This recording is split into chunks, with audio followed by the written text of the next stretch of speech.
So in normal functioning people, the brain tells your body what to do.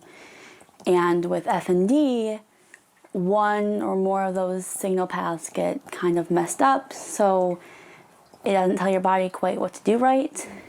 A teenager in Fenville is among those diagnosed with functional neurological disorder. That's a condition that, according to the U.S. government, only affects about 4 to 12 people out of every 100,000. And with April marking Functional Neurological Awareness Month, that teen is sharing her story of living with the condition. Our Jamie Sherrod sat down with her today about her experience. Jamie.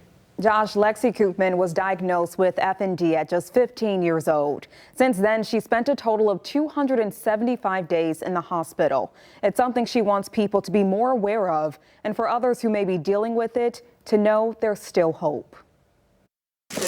Lexi Koopman loves collecting chapstick. It's a unique hobby that started during one of her many stays in the hospital. When I was in the hospital, everybody would smell them and stuff. I can't smell, so I just use things based off colors.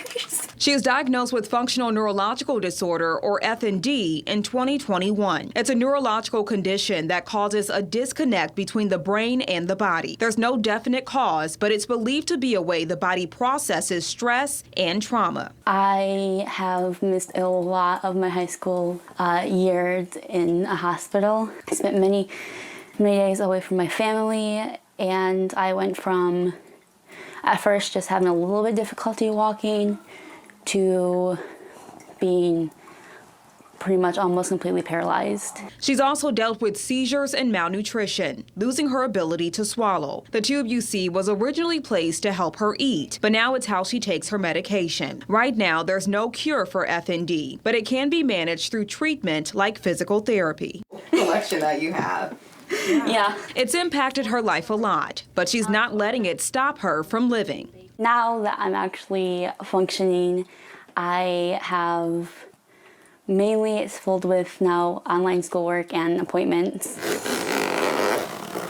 Aside from maintaining an impressive chapstick collection, Lexi loves art. I like it because it can be a coping skill and a way to do self-expression. I like it because I don't have to really, with abstract work, you don't have to really think about it. You can just do it.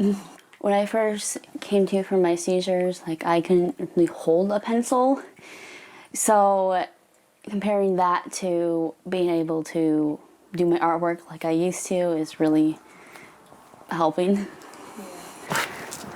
And walking her dog Blitz, something that doctors didn't know if she'd be able to do again. Come on, Blitz, come. Her message to others with FND. I wanted to know that they're not alone. I mean, when I was first diagnosed, I felt so terribly alone. And they're valid, they have a voice, and that there is hope. In addition to the symptoms you just heard there are some risk factors for FND. According to the Mayo Clinic, those with a neurological issue like epilepsy or migraines have an increased risk for FND. Also, recent stresses or emotional trauma, having a family member with a neurological condition or history of physical or sexual abuse or neglect in childhood also increases the risk. The Mayo Clinic also says FND is more likely to affect females than males. We do have more information and resources at fox17online.com. As for Lexi, she plans to attend GVSU after graduation and hopes to become a pediatric nurse. This Thursday is FND Awareness Day, and everyone is encouraged to wear orange to show their support. Reporting in studio, Jamie Sherrod, Fox 17 News.